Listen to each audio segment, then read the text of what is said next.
Today, Imran Khan Pakistan's former Prime Minister has been arrested after being sentenced to 3 years in prison. His team say that they will be filing an appeal against the ruling. Now the judge found him guilty of failing to declare money that he'd earned from selling state gifts as the decision was announced in Islamabad.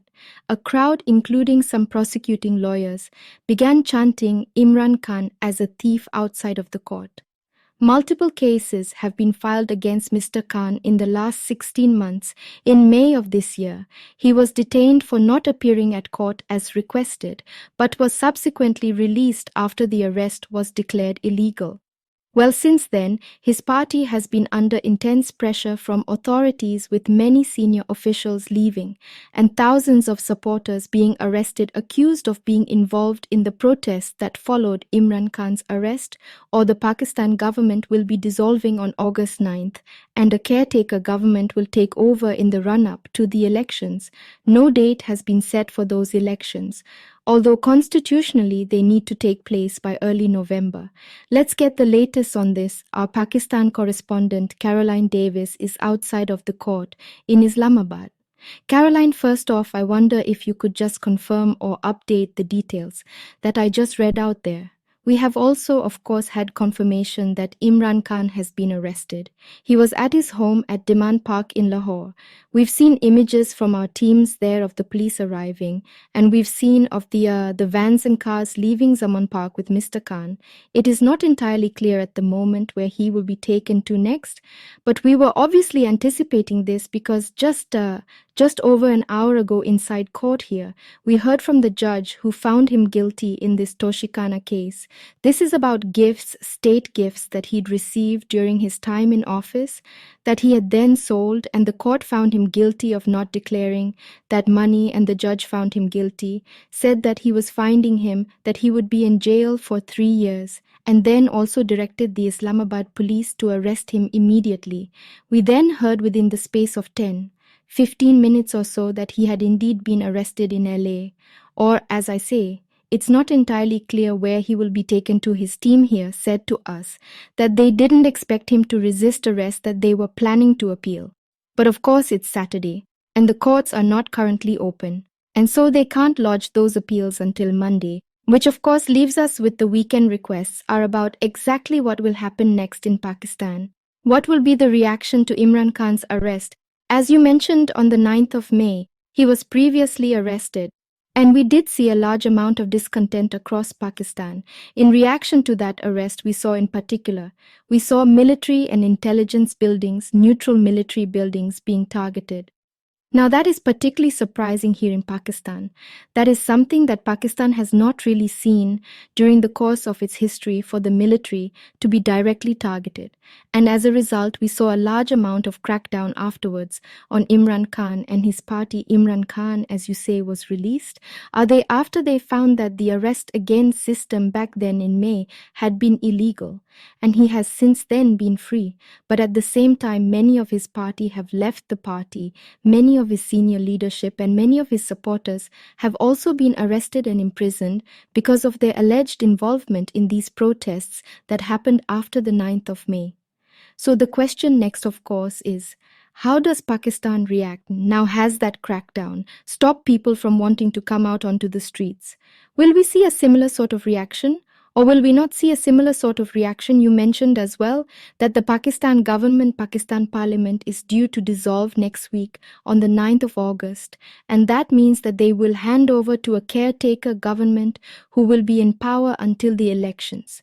This is all taking place in the backdrop of the elections. This is why it is such a contentious and difficult time. We're waiting to see what the reaction in Pakistan will be to Mr. Khan's arrest. Marilyn Davis, thank you very much for that.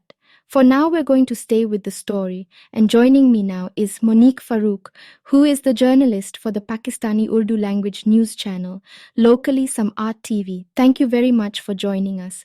Manip, first off, how has this news been received? Well, frankly, it was something that was expected. Um, and it hasn't come as a surprise because this case has been going on for quite a while now. And it was highly likely that Imran Khan is going to get convicted in this case. And the response from his legal team was quite weak. There was apparently no defense. And it's a fact. It's a fact that's floating on the surface. If you look at the documents, if you go through the documents, yes, Imran Khan did get the gifts from the state depository. It was legal. Yes, to that extent. But then he sold them and did not declare the amount in his nomination papers and different papers that he was supposed to do that before the Election Commission of Pakistan.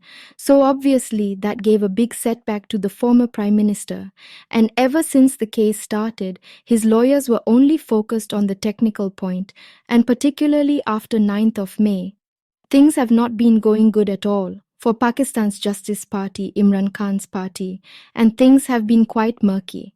Yeah, with every passing day, what do you make of the timing then? Because obviously, as we just heard there, our correspondent reporting outside of the court in Islamabad, but Islamabad saying that, we've got the backdrop of those elections coming up soon, has that played in possibly the decision for this to be carried out? Now, well, yes, timing is of the essence, and there was a lot of discussion over it.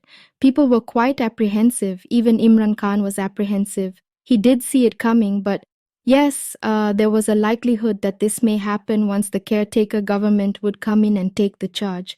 But yes, it has happened today, and somehow the trial was done hurriedly. And I cannot say with guarantee, nobody can give a water diet guarantee that Imran Khan was given a right to fair trial according to the constitution. But yes, it was quite likely that Imran Khan is going to get convicted due to this case.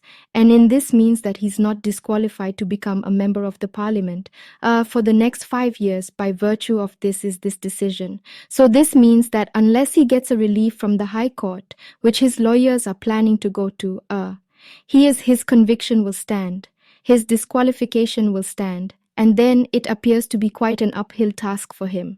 Okay, so in terms of this political future, it's not looking good. What about the future of his party? Well, ever since the incidents of 9th May, his party workers have been running amok. His top-tier leadership has either deserted the party or they've been made to leave the party. The workers are in disarray. Most of them are in hiding. People are scared to come on the streets because of the incidents that took place on 9th of May. It's considered as 9/11 for Pakistan. And this is something which is out of the ordinary. The military installations were attacked. They were burnt. They were burned down, they were vandalized. State institutions were attacked. So this is something which was completely unheard of. There have been instances in the past where top political leaders have been ousted by the courts or through illegal and unconstitutional ways, but nobody ever did this. But this time, when Imran Khan got arrested on 9th of May, his party workers attacked the military installations. Just because now and ever since that time, he has been defending the actions of his political workers that somehow sent a lot of people over the end, that instead of, condemning them or, they're telling the people that it was not a good idea, to that the military installations, he was somehow trying to defend it. So that's somehow, I think, the straw that finally broke the camel's back.